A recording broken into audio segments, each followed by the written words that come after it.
घोटने की जरूरत नहीं, इसी तरह से खाने में आपको बहुत मजे करेगा, जस्ट लाइक अ हलीम। ठीक है, और बाद में इसको ऊपर से आप बघार लगा लेंगे? नहीं, बघार की जरूरत नहीं है, क्योंकि आपने इसमें हमने तलो बनास्पति भी डाला है, इसके अलावा हमने इसमें बटर भी डाला है। तो सिर्फ नमक और काली मिर्च? जी, नमक का।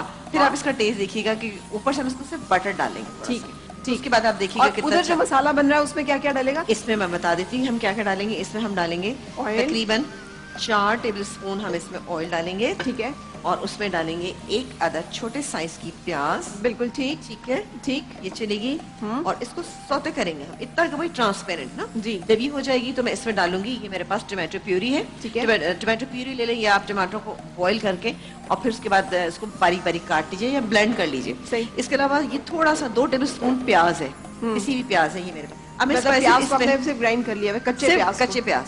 अच्छा, मैं यहाँ पर मैं स्पाइसेस ऐड कर दूँ ताकि आप फिर दूसरी तरफ चली जाएगी। मैं इसको बता दूंगी इसमें कब डालना है। नमक, ठीक है, 1 टीस्पून, हल्दी ½ टीस्पून, पिसी हुई लाल मिर्चें, ठीक है, 1 टीस्पून। ये मसाला डाल के मैं इसको भून लूंगी। ठीक है, जब ये अच्छे से भुन जाएगा तो ये ऑमलेट स्टर्ड की इसमें डाल के 2 मिनट दम पे रखेंगे। हरा धनिया, हरी मिर्च डालेंगे और निकाल लेंगे। तो इस प्याज को क्या करेंगे? ये भी डालूंगी इसके साथ ही। अच्छा, ये भी डालूंगी। ठीक है, ये भी डालूंगी। आम जैसे सालन का मसाला बनता है, आप उसी तरह लेकिन जरा लाइट बनता है। अच्छा, एंड में हम इसमें शामिल करेंगे थोड़ा सा ये इटालियन हर्ब्स मेरे पास यहाँ पे मौजूद है, ½ टीस्पून ये इसमें ऐड कर। जबरदस्त, thank you so much. Caller मेरे साथ है, अस्सलाम वालेकुम, क्या हाल है आपका? जी अच्छा, चलिए हम यहाँ पे फिर एक ब्रेक के लिए रुक जाते हैं और ब्रेक के बाद फिर आपसे मुलाकात।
आसमां तेरे है मौजूदो अदम तेरा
बहुत शुक्रिया महबूब फरीद खान फरीदी कवाल और हमनवा। अच्छा, हम अपनी गुफ्तगू को आगे बढ़ाते हैं। आज मौजू पे हमारी बिल्कुल भी बातचीत नहीं उस तरह से हो सकी। हजूर पाक सल्लल्लाहु अलैहि वसल्लम की पहली ज़ौजा मोहतरमा उम्महातुल मोमिनीन में हमारी माँ हज़रत खदीजतुल कुबरा, जिनका आज हमें मिसाल है। चंद चीज़ों की तस्सीह कीजिएगा अगर मैं गलत हूं। जैसे अभी औरतों के हकूक़ का तज़किरा करते हुए डॉक्टर जमील राठौर ने भी फरमाया कि महर आप सल्लल्लाहु अलैहि वसल्लम ने भी हज़रत खदीजा रज़ियल्लाहु ताला अन्हा का महर जो है वो अदा किया था, और वो 400 दिनार या फिर 20 ऊँटों के बराबर था। मैं दुरुस्त कह रही हूँ डॉक्टर जमील?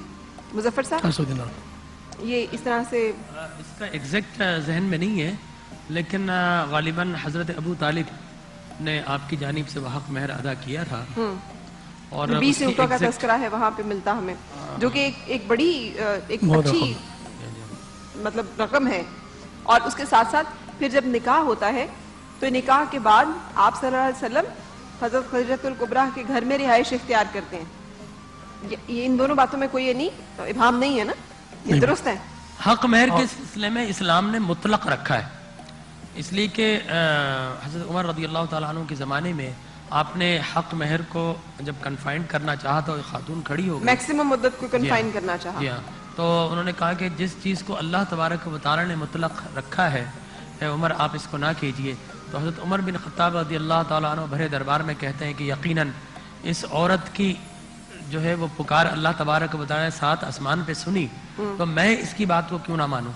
तो लिहाजा मुतलक महर रखा है। इससे मुराद ये है कि हर मुआशरे और हर करेंसी के हिसाब से कम से कम इतना हो। हमारे एक तो ये तरीका है कि बड़ा इनाम रख दिया जाता है, मैं उससे इत्तेफाक नहीं करता, बल्कि शोहर के जिससे शादी करने जा रहे हैं उसका स्टैंडर्ड देखकर कि वो पैसा जो उसके लिए कदरे देना मुश्किल हो सही, और ज़ाहिर वो औरत के लिए फायदेमंद साबित हो, मैं समझता हूँ कि वो हक महर होना चाहिए। आपको पता है डॉक्टर साहब कि इस पे निकाह टूट जाते हैं, लोग रिश्ता करने से इनकारी हो जाते हैं कि जनाब आप अभी पहले अभी निकाह हुआ नहीं, आप हक महर की बातें कर रहे हैं, आपने इतना हक महर मांग लिया है, ये हक महर आप रख रहे हैं, आप अपनी बेटी की कीमत लगा रहे हैं, आप तो मेरा ख्याल है फिर चाहते ही तलाक है। उन लोगों की भी ख्याल है कि हक महर सिर्फ तलाक की सूरत में ही अदा करना जरूरी है। सो फिर इसके बारे में कुछ मशहूर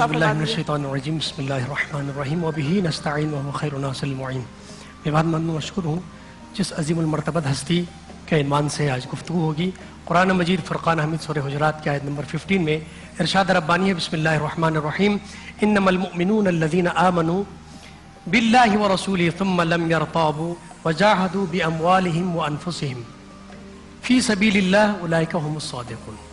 कुरान मजीद फुरकान हमीद की इस आय मजीदा के अंदर इरशाद रब्बानी है कि मोमिन तो वही है कि जो अल्लाह पर ईमान लाता है और उसके रसूल पर ईमान रखता है, और उसके बाद जिस चीज़ का ऐलान हुआ कि वो अपने माल से जहाद करता है, और उस पहले माल का जहाद का जिक्र है, उसके बाद नफ्सानी जहाद यानी तेग के जरिए तलवार के जरिए जहाद है, नफ्स का जहाद। तो पहले यहाँ पर इस आय मजीदा के अंदर जिस चीज़ का तज़किरा हुआ है कि पहले माल से जहाद करता है, तो कायनात में आलम इस्लाम में अगर सबसे पहली मुजाहिदा है तो वो हज़रत खदीजतुल कुबरा सलामुल्लाह अलैहा है। अल्लाह के नबी की बारगाह में आने के बाद पहला जहाज जिसने किया है वो माल के जरिए से, वो हज़रत खदीजतुल कुबरा सलामुल्लाह अलैहा मलिकतुल अरब है। और आप पहली, यानी जब हुकूक ख़वातीन का भी हवाला गुफ्तगू हो रही है इसी हवाले से, तो चूंकि पहली बिजनेस के हवाले से खातून है उस जमाने में, और आपके पास रिवायत में है कि 70,000 80,000 ऊँट जिसके ऊपर सामान लदा जाता था वो लेके जाते थे, तिजारत करती थी। आज के ज़माने में बात सवाल करते हैं कि 70,000 ऊँट या 80,000 ऊँट वो कहाँ रखती थी एक तो आज के ज़माने में अगर हमारे मुआशरे के अंदर देखें तो एक ट्रांसपोर्टर है बहुत बड़ा, तो वो अपनी अगर 1,000 बसें रखता है तो 1,000 बसें एक जगह पे नहीं होती, मुख्तलिफ एरियाज में होंगी। 80,000 ऊँट का उनके पास तिजारत का माल होता था। तो वो सारा कुछ जब खत्मी मरतबत की बारगाह में आई तो सब कुछ कुर्बान किया इस्लाम के नाम पर, जनाब खदीजतुल कुबरा सलामुल्लाह। तो पहली, और इसके साथ जनाब खदीजतुल कुबरा सलामुल्लाह अलैहा की एक फजीलत ये भी है कि आप पहली खातून हैं जिसने दारुल अमान एक कायम फरमाए। उस जमाने में, जहालत के जमाने में